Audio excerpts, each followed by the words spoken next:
Good afternoon, and thank you for joining us for our 6th annual and first virtual Year of Hope event.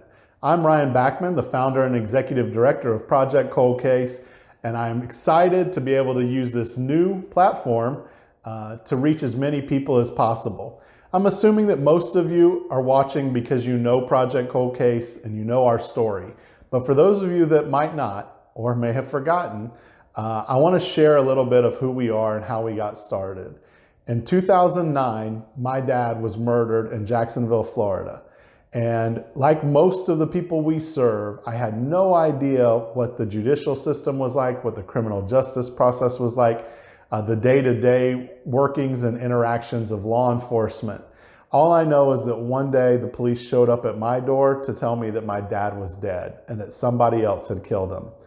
And what I found was luckily a group of individuals and an organization that wanted to help me and offered to help me.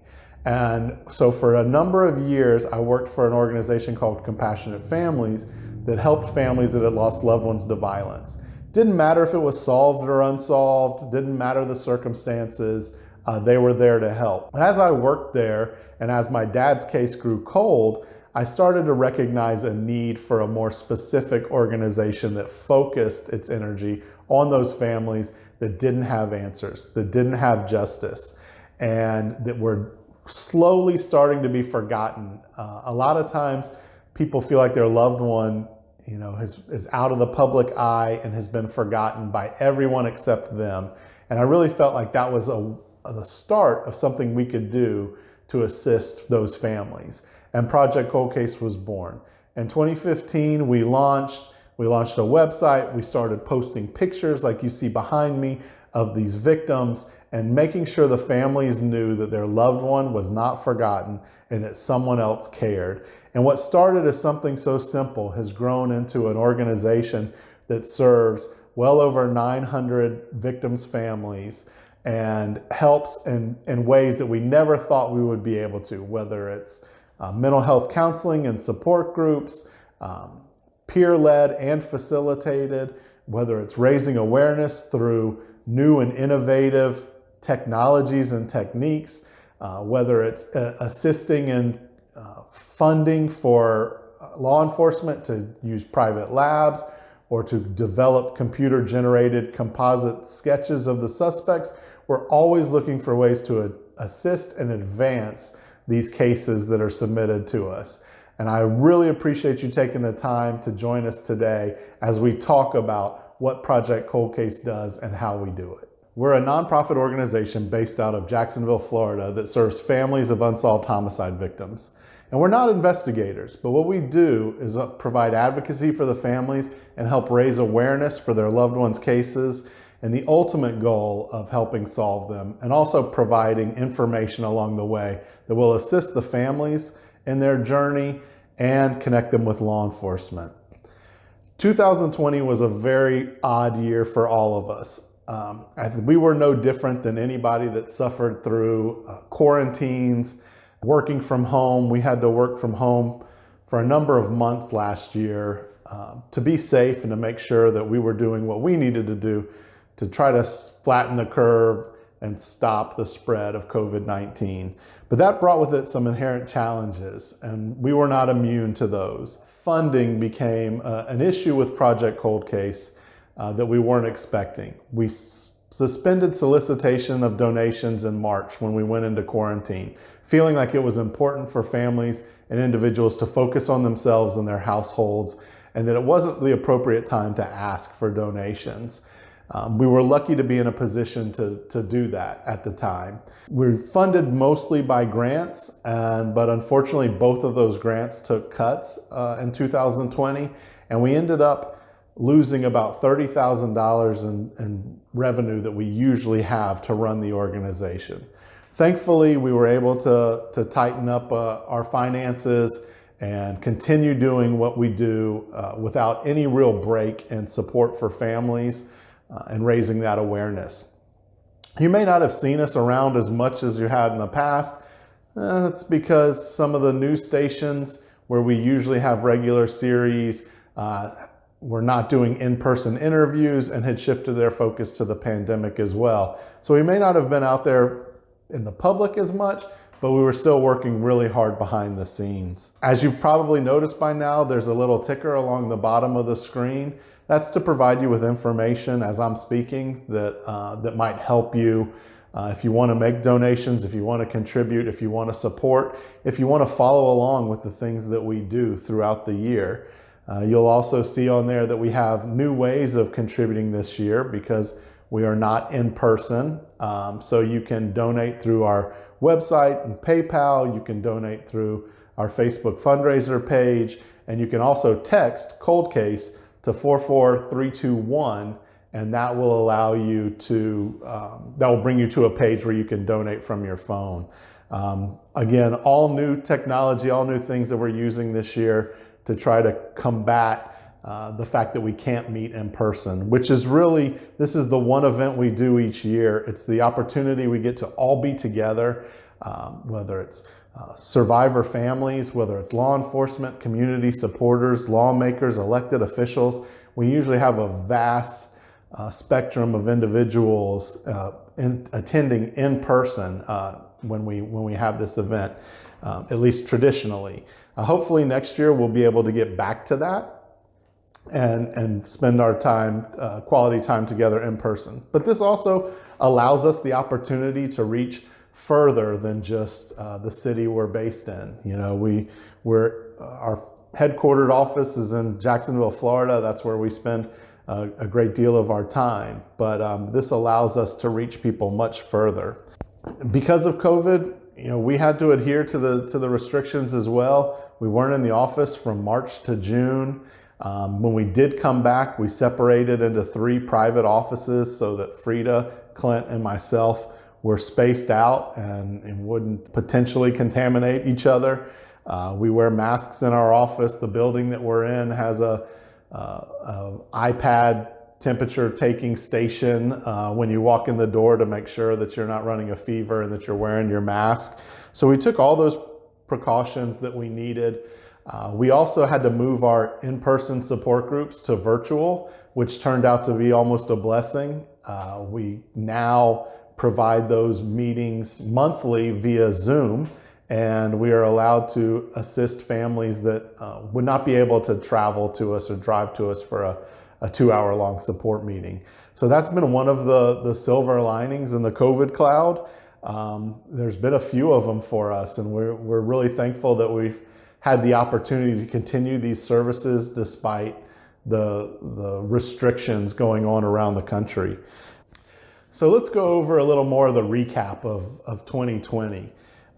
We've had some people say that, you know, they didn't see us out as much as often and in front of the camera and in the public eye as much.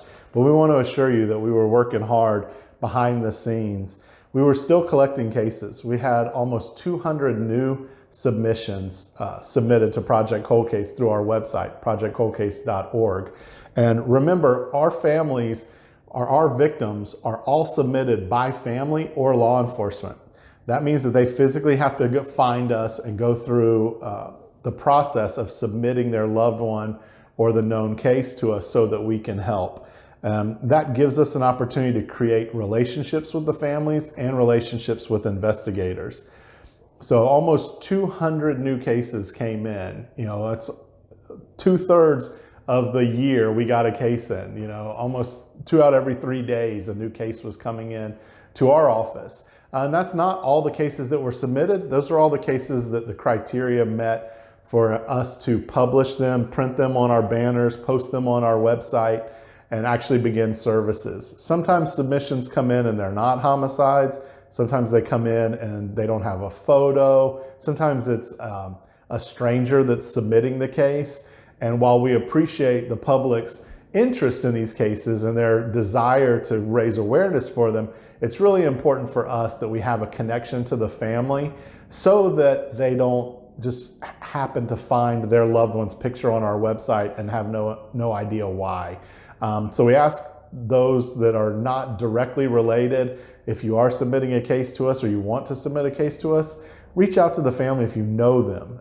If you're old friends of the family, make sure that you have their permission before submitting something to us and that they want their loved one to be on our site. We've had situations in the past that were not anybody's fault, but due to the circumstances, should not have been submitted to us. And when the family found out, they informed us why they should not have been submitted to us. So that's important. But remember, so out of all of the cases that were submitted, 200 of them we now have been able to add to our services. And that brings our case total to over 900 victims and 900 families that we offer our support to and services, and countless members of those families.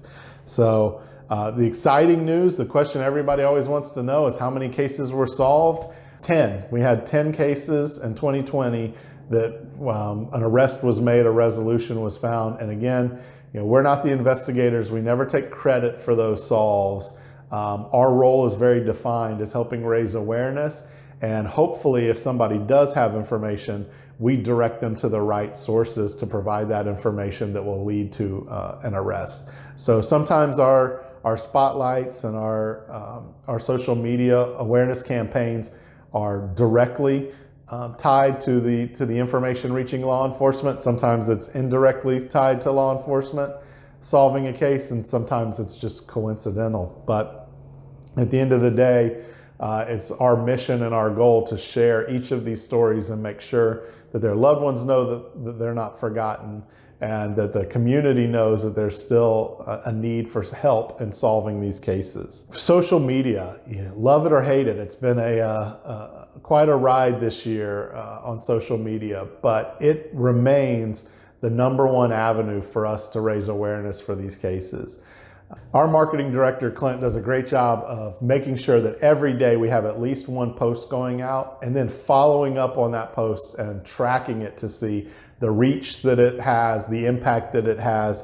And we try to figure out the best time of day, what days of the week to share what content, whether it's video, or just a graphic, whether it's text, whether it's a newspaper article.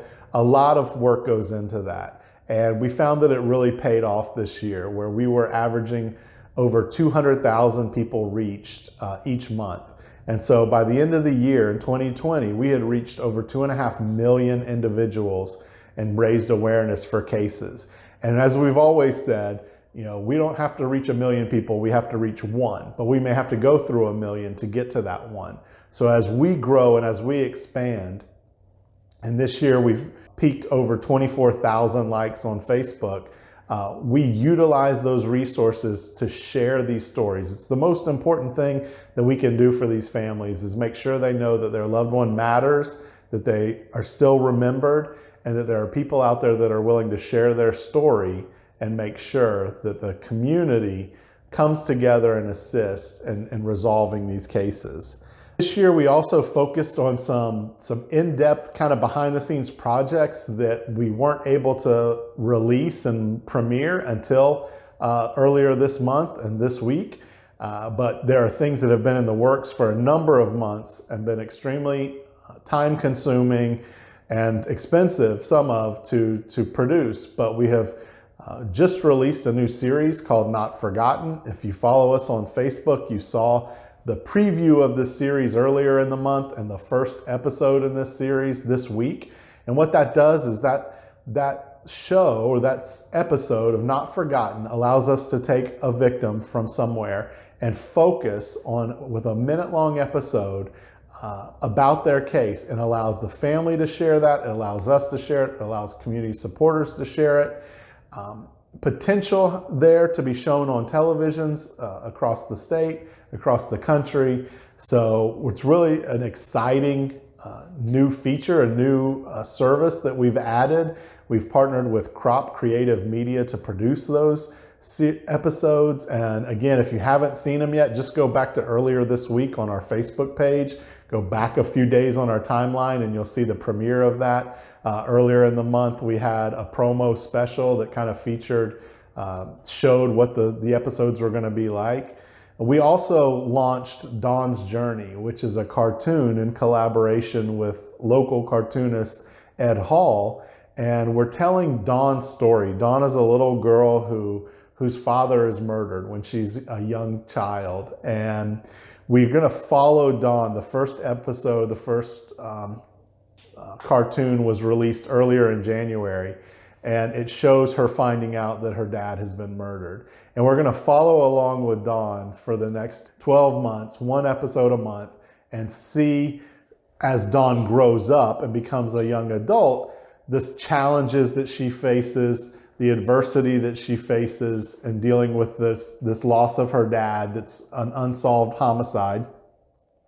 And we're going to show some pointers on how Dawn handles those things and how she becomes an advocate for her dad and herself, and is able to get better communication with law enforcement, mental health preparedness for herself, some of the things that we all deal with when we have that loss, but that we sometimes don't know the resources that are available. So again, if you missed that first episode, that first cartoon, go back to earlier this month on our Facebook timeline and you can find it. Also available right now, a special hand-signed print of that first cartoon is available on our online auction to raise money for Project Cold Case and our Year of Hope event. So that's 32auctions.com/PCC 2021. And that will allow you to look at some of the auction items that we have available. This year, we did a focused spotlight week where we took 5 children that were the victims of unsolved murders, and we featured one spotlight a day for all 5 children for the entire week, as an opportunity to raise awareness for children and the fact that there are children out there whose families still have no answers. We did spotlight updates. You know, we've been doing this now for 6 years, so some of our original spotlights were not as well done. They weren't as in-depth. There weren't as many quotes and interviews with the families. So we have taken it upon ourselves to go back and update those stories, some of which have had new information come forward, some of which have had resolution. And we've gone in and reworked those spotlights. We added new content to them, photos, newspaper clippings, any news articles or news videos that we could find, and really built a comprehensive file for the families to be able to share and friends to be able to share whenever they want of their loved ones. So that was really important to us to start going back and then resharing those spotlights with the new information and with more detailed information. With our spotlights, we've really partnered with the University of North Florida and their journalism class, and they help us out and do a project each semester, interviewing families and creating spotlights for us.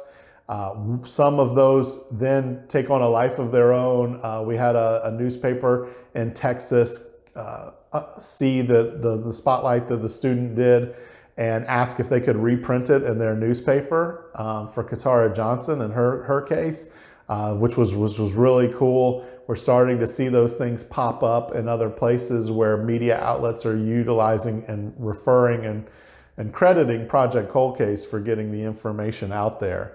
Another thing I want to talk about, and I hope you had the opportunity to see during our opening ceremonies video, is the Odd Rod poem, A Better Response. So spoken word art and poetry has really taken a leap in popularity in the last few weeks.